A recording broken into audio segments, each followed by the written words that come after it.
बिस्मिल्लाहिर्रहमानिर्रहीम। आज हमें ये लिमिट का एक थ्योरम प्रूव करना है,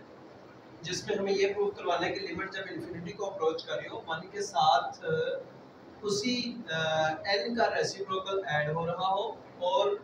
वही लिमिट जो है वो पावर में होनी चाहिए, तो उसका रिजल्ट e होगा। ये चीज़ हम प्रूव करवाने के लिए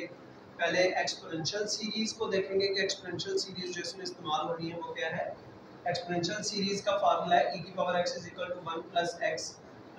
स्क्वायर ओवर 2 का factorial plus x cube over 3 का फैक्टोरियल प्लस सो ऑन। ये एक्सपोनेंशियल सीरीज़ है। इसी तरह से बाइनोमियल सीरीज़ भी इसमें इस्तेमाल होगी। बाइनोमियल सीरीज़ है 1 प्लस x की power n is equal to 1 plus nx plus n into n minus 1 over 2 का फैक्टोरियल इंटू सेकंड टर्म की पावर 2, ये सेकंड टर्म x थी, और इसी तरह से power into power minus 1 into power minus 2 over 3 का फैक्टोरियल इंटू सेकंड टर्म की पावर 3। ये जो पावर है वो n थी, इसलिए n into n minus 1 n minus 2 over 3 का factorial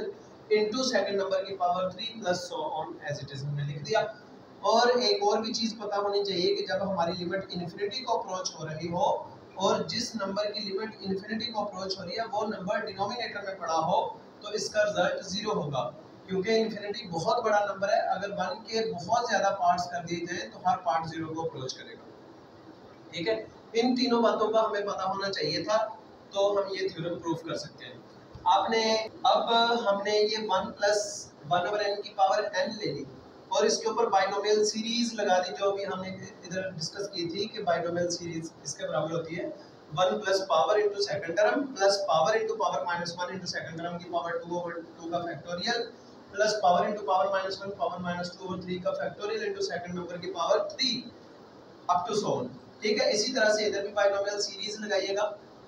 1 plus power into second term 1 over n plus power into power minus 1 over 2 का फैक्टोरियल इंटू सेकंड टर्म जो 1 ओवर n थी उसकी power 2 plus power into power minus 1 into power minus 2 over 3 का factorial into second number जो 1 over n था उसकी power 3 plus इसी तरह से ये सीरीज चलती जाएगी। ठीक है, अब आपने n को और 1 ओवर n दोनों को आपस में कैंसिल कर दिया, क्योंकि ये दोनों टर्में एक दूसरे का रेसिप्रोकल थी, कट गई, सिर्फ 1 रह गया। इसी तरह से ये जो n माइनस 1 है, इसमें से अगर n कॉमन ले लिया जाए, एक n तो ऑलरेडी पड़ा था ना, इस फैक्टर में से अगर n कॉमन ले लिया जाए, जैसे ये n पहले वाला तो एज इट इज, ये जो 1 है इसको n ओवर n भी लिखा जा सकता है। इसमें से अगर n आप बाहर कॉमन ले लेंगे, बाकी इधर 1 रह जाएगा, इधर से ऊपर वाला n आपने बाहर कॉमन ले लिया, बाकी 1 ओवर n रह गया, और साथ में 1 की पावर 2 1 ही रह गया और n की पावर 2 n स्क्वायर लिख दिया, और ये नीचे जो 2 का फैक्टोरियल था वो भी एज इट इज रहा। इसी तरह से इस फैक्टर में से भी आपने n कॉमन लिया, ये दूसरा जो फैक्टर n माइनस 2 है उसमें से भी n आपने कॉमन ले लिया, और एक n पहले से भी पड़ा था, ये पहले वाला n एज इट इज। इस दूसरे फैक्टर से जब आपने n कॉमन लिया, इसी तरह से जैसे इधर 1 माइनस n बचा था, इसमें भी n माइनस 1 बच गया। इसी तरह से इधर भी n माइनस 2 था, ये जो n है ये तो एज इट इज रहेगा, ये जो 2 है इसको लिखा जा सकता है 2n/2। तो इन दोनों में से जब आपने n कॉमन ले लिया, बाकी इधर 1 बच गया, इधर से जब आपने n बाहर ले लिया तो 2n/n था। ठीक है, तो ऊपर वाला n आपने बाहर कॉमन ले लिया तो बाकी 2/n इधर रह गया। ठीक है, यहाँ पर भी 1 की पावर 3 1 और n की पावर 3 n की पावर 3 बचा, और साथ में n का factorial as it is plus का सो ऑन भी एज इट इज। अब जरा गौर करें, ये 1 और ये वाला 1 2 हो गए, ये n into n n square हो गया, साथ में 1 माइनस 1/n भी पड़ा है और 1 ओवर n स्क्वायर भी पड़ा है, और बटे में 2 का फैक्टोरियल भी पड़ा हुआ है। n इंटू n ये n का क्यूब हो गया, साथ में 1 माइनस 1 ओवर n भी पड़ा है, 1 माइनस 2/n भी पड़ा है, 1 ओवर n का क्यूब भी पड़ा है, और 3 का फैक्टोरियल भी पड़ा है। ये बटे वाला जो n क्यूब है ये ऊपर पड़े हुए n क्यूब के साथ कैंसिल हो जाएगा। इसी तरह से ये n स्क्वायर भी ऊपर वाले n स्क्वायर के साथ कैंसिल हो जाएगा। ठीक है, बाकी इधर से क्या रह गया, इधर बच गया 2 1 minus 1/n as it is, और 2 का फैक्टोरियल बच गया, प्लस 1 माइनस 1 ओवर n और 1 माइनस 2/n और 3 का फैक्टोरियल, और ये तो वैसे नंबर कट गया था, plus on as it is. अब आपने दोनों साइडों पे लिमिट ले ली, लेफ्ट हैंड साइड आपकी थी 1 प्लस 1/n की पावर n, आपने इसके ऊपर भी लिमिट अप्लाई कर दी, और ये जो राइट साइड आपके पास बची हुई थी इसके ऊपर भी आपने लिमिट लगा दी। ठीक है,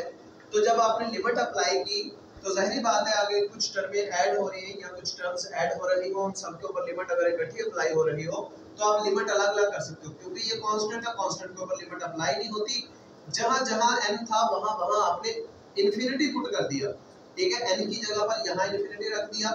1 - 1 बाय इंफिनिटी ओवर 2 का फैक्टोरियल, इधर भी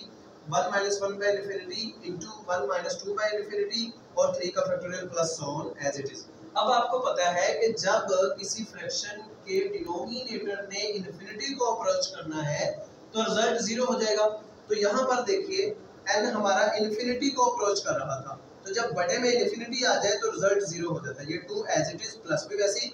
1 - 0 ओवर 2 का फैक्टोरियल, 1 माइनस ये 1 ओवर इंफिनिटी 0 को अप्रोच कर जाएगा, क्योंकि आपको पता है कि जब डिनोमिनेटर इंफिनिटी को अप्रोच कर रहा हो तो फ्रैक्शन का रिजल्ट 0 होता है, ठीक है। तो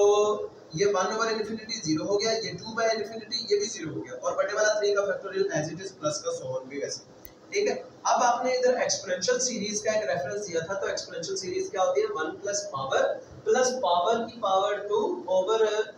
2 का फैक्टोरियल प्लस एक्सपोनेंट की पावर 3 ओवर 3 का फैक्टोरियल प्लस सो ऑन। तो यही एक्सपोनेंशियल सीरीज आपने इधर लिख ली कि ये एक्सपोनेंशियल सीरीज है, ओके। ये 2 एज इट इज 1 - 0 1 ओवर 2 का फैक्टोरियल, ये भी 1 into 1 1 into 1 वो भी 1, और डिनोमिनेटर में 3 का फैक्टोरियल पड़ा है प्लस सो ऑन भी एज इट इज। तो ये अगर आप इस सीरीज के अंदर x की जगह पर अगर 1 रख दें तो ये सीरीज क्या बनेगी, ये 1 वैसे ही, उसके बाद यहाँ भी x की जगह पर आपने 1 पुट कर दिया, इधर भी x की जगह पर 1 पुट कर दिया, 1 का स्क्वायर 1 ही होता है इसलिए मैंने इधर 1 ही लिखा हुआ है, ठीक है। इधर भी 1 की पावर 3 1 ही आएगा, तो यहाँ पर भी आपने 1 ही लिख दिया प्लस का so on as it is. तो जरा देखिए, अगर e की वैल्यू देखी जाए तो 1 + 1 यानी 2 प्लस 1 ओवर 2 का फैक्टोरियल प्लस 1 ओवर 3 का फैक्टोरियल प्लस सो ऑन, ये e की वैल्यू होती है, ठीक है। तो ये भी तो वही चीज है, 2 प्लस 1 ओवर 2 का फैक्टोरियल प्लस 1 ओवर 3 का फैक्टोरियल प्लस सो ऑन, ये सारा इसी के बराबर है। तो क्या इसी को हम e कह सकते हैं? तो इसका मतलब हुआ कि अगर 1 के साथ जिस नंबर की लिमिट इंफिनिटी को अप्रोच कर रही है उसका रेसिप्रोकल पड़ा हो और वही नंबर पावर में हो, ठीक है, तो इस सारी लिमिट का रिजल्ट e होगा, ये हमने प्रूव कर दिया। अब हम इससे अगला थ्योरम भी प्रूव करने जाएंगे।